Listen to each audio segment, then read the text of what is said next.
नमस्कार, मेरा नाम अमित कुमार है और आप सीतामढ़ी की आवाज़ देख रहे हैं। अभी हम सीतामढ़ी के रिंग बांध पे हैं। अभी है Rathore mathematics and reasoning centre के संचालक राठौर सर। मैथमेटिक्स की दुनिया में सीतामढ़ी में एक जाने माने नामचीन चेहरा है। सर, बहुत बहुत स्वागत है हमारे चैनल पे आपका। देखने वाले सारे दर्शक को मेरा प्रणाम। मैं राठौर सर, रिंग बांध पीलीकुटी मंदिर सीतामढ़ी, पीलीकुटी मंदिर के नज़दीक राठौर मैथमेटिक्स के नाम से 14 सालों से संस्थान चलाता, जिसमें विभिन्न प्रकार के कोर्स की तैयारी बच्चों को सबसे कम पैसा में तैयारी से लेकर के उनको अच्छे राह अच्छे गाइडेंस जहाँ भी वो जाना चाहे उसको बैठा करके उसकी बातों को अपनी बातों को मिला करके मैंने उनको अच्छे जगह पहुंचाने का काम करता हूँ। और क्या क्या करवाते हैं आप अपने संस्थान के जरिए सर, थोड़ा सा जानकारी दे दीजिए।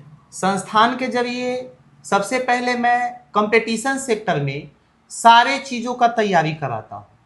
Railway, SSC, banking, ITI, polytechnic. उसके बाद जो बच्चे नामांकन के लिए इच्छुक होते हैं कि हमें किसी चीज़ में नामांकन चाहिए, तो उनसे बैठ करके उनके गार्जियन को बुला करके उनकी बातों को भाप करके जहां वो नामांकन लेना चाहता है, जिस किसी भी राज्य में जिस किसी भी जगह पर वो नामांकन लेना चाहते हैं, सबसे कम पैसा में उनको वहां करा दिया जाता है।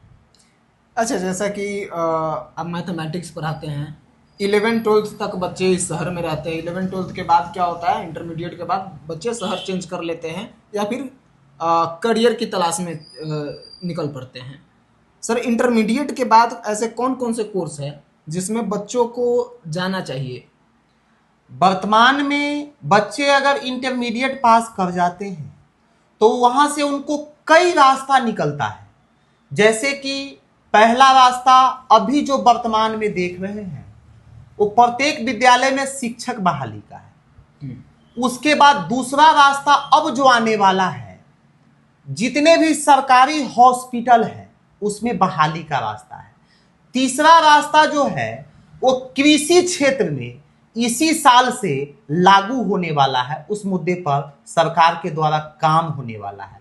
सरकार के द्वारा ये 3 मुद्दा पहली प्राथमिकता है। जब वो बच्चे इंटर पास कर जाते हैं तो इंटर पास कर जाने के बाद बच्चा अगर शिक्षक बनना चाहता है तो उसको इंटर पे ही डीएलएड कर लेना चाहिए। इंटरमीडिएट के बाद डीएलएड कर लेना चाहिए अगर वो शिक्षक बनना चाहता है तो। अगर वो मेडिकल सेक्टर में जाना चाहता है, वो अगर साइंस से इंटर किया है, बायो उनकी है, तो वो बीएससी नर्सिंग, जीएनएम, एएनएम ये सब भी कर सकते हैं। अर्थात एएनएम इस सब में आर्ट्स कॉमर्स वाले बच्चे भी जा सकते हैं। सर, अगर बच्चे ग्रेजुएशन किए हो, पीजी किए हो, उनके लिए क्या क्या कोर्सेस है?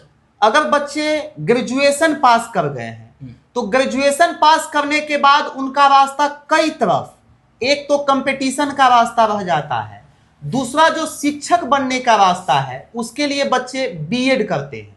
जो हम लोग सबसे पहले किसी भी चीज के लिए अपने संस्थान में पहले इंट्रांस की तैयारी कराते हैं।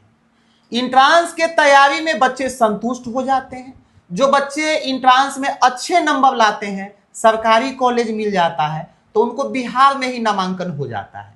वो भी हम लोग कम पैसा में तैयारी करा देते हैं, बहुत ही कम पैसा में। अगर जिन बच्चों को बिहार में जगह नहीं मिलता है तो अदर स्टेट वो जाना चाहते हैं, तब उनको कहने का मतलब अदर स्टेट में अच्छे यूनिवर्सिटी बता करके पहले उनको बता दिया जाता, आप इसको सर्च कर लीजिए, आप अगर संतुष्ट होइएगा तो आपको नामांकन कराया जाएगा। जिसमें अगर बच्चे बीएड करना चाहते हैं तो हम लोग कहने का मतलब महाराजा छत्रसाल बुंदेलखंड विश्वविद्यालय छतरपुर मध्य Pradesh, Chaudhary Charan Singh university Meerut, Chaudhary Ranbir Singh university Jind, Kurukshetra university Haryana, इन सब जगह बीएड के लिए हायर करते हैं। अगर बच्चे मेडिकल सेक्टर में जाना चाहते हैं तो मेडिकल सेक्टर के लिए सबसे पहले हम लोग बच्चों को बिहार में ऑप्शन देते हैं, चाहे वो एएनएम हो, जीएनएम हो, बीएससी नर्सिंग हो। अगर बिहार में ऑप्शन नहीं मिलता है तब हम लोग अदर स्टेट के लिए भी बच्चों को बताते हैं। अगर उनके और उनके गार्जियन के द्वारा संतोषप्रद जवाब आता है तो हम लोग उसका नामांकन करा देते हैं। अर्थात अभी वर्तमान में लाइब्रेरी साइंस का बहाली आने वाला है, एग्रीकल्चर सेक्टर की बहाली आने वाला है, तो इस सब के लिए भी अपने यहाँ कोर्स उपलब्ध है। लाइब्रेरियन के लिए जी सर। और एग्रीकल्चरल फील्ड में, एग्रीकल्चर फील्ड के लिए भी कोर्स उपलब्ध है, लाइब्रेरियन के लिए भी कोर्स उपलब्ध है। कौन कौन सा कोर्स होता है लाइब्रेरियन के लिए? लाइब्रेरियन के लिए जो बच्चे अगर इंटर पास करते हैं तो उनका डीलिस होता है, डीलिस डिप्लोमा ऑफ लाइब्रेरी। जो बच्चे ग्रेजुएशन पास कर जाते हैं उनका बीलिस होता है, बैचलर ऑफ लाइब्रेरी। अगर जो बच्चे बीलिस कर लेते हैं उनको एमलिस होता है, मास्टर ऑफ लाइब्रेरी। एग्रीकल्चर में कौन कौन सा कोर्स है? एग्रीकल्चर में कहने का मतलब है जो बच्चे इंटर पास कर जाते हैं तो उनके लिए कहने का मतलब बीएससी एग्रीकल्चर आता है। अर्थात एग्रीकल्चर का कई ऐसे कोर्सेस है जिस पे दवा दुकान इस सब की भी लाइसेंस मिलती है, लेकिन मुख्य रूप से मान्यता बीएससी एग्रीकल्चर का ही रहता है। अगर आपके गाइडेंस के जरिए बच्चे आगे का कोई कोर्स लेना चाहे, आगे की पढ़ाई करना चाहे, आपसे संपर्क करना चाहे, तो आपसे कैसे संपर्क करेंगे? जैसे कि हमारा कोचिंग है पीलीकुटी मंदिर पर, यहाँ जब भी वो आएंगे तो पूछेंगे किसी से भी राठौर मैथमेटिक्स कहाँ है, बता दिया जाएगा। मैं समय दे करके पहले उनके पास जितना सवाल रहेगा उन सारी सवालों का जवाब दे करके तब अपनी बात रख करके जहां संतोषप्रद लगेगा कि नामांकन कराया जाए उनको वहां सेटल कर दिया जाए। लगभग 14 सालों से आप सीतामढ़ी में शिक्षण संस्थान चला रहे हैं, तो इतने सालों में आपकी क्या उपलब्धियां रही हैं और जो बच्चे आपके यहाँ से पढ़कर गए हैं उन्होंने क्या उपलब्धि हासिल की? इन 14 सालों में 2000 प्लस बच्चों को railway, SSC, banking, post office या किसी भी दफ्तर में मेरे बच्चे कार्यरत हैं। उसके बाद मैं जितने बच्चों को पढ़ाया हूँ उसमें से 500 प्लस बच्चे अभी जो है बिहार के सारे विद्यालय में शिक्षक बने हैं।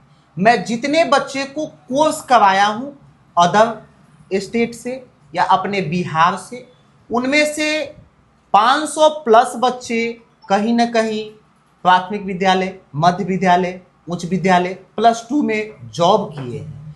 किसी दफ्तर में अगर जाते हैं तो ऊंचे ऊंचे पद पर बैठे अपने शिष्य को देखकर गर्व महसूस होता है। एक शिक्षक के लिए इससे ज्यादा क्या उपलब्धि होना चाहिए? तो आप देख रहे थे सीतामढ़ी की आवाज़ और हमारे साथ जुड़े हुए थे राठौर सर, जिन्होंने जॉब्स के लिए कौन कौन से कोर्सेस, अलग अलग कोर्सेस करनी चाहिए इसके बारे में आपको जानकारी दी, और अलग अलग सेक्टर में जॉब्स आते रहते हैं, वैकेंसीज आती रहती है, उनके बारे में आपको जानकारी होना ज़रूरी है। इसी के लिए आप जुड़े रहिए सीतामढ़ी की आवाज़ के साथ और देखते रहिए, हम आगे भी आपको ऐसी जानकारियाँ देते रहेंगे।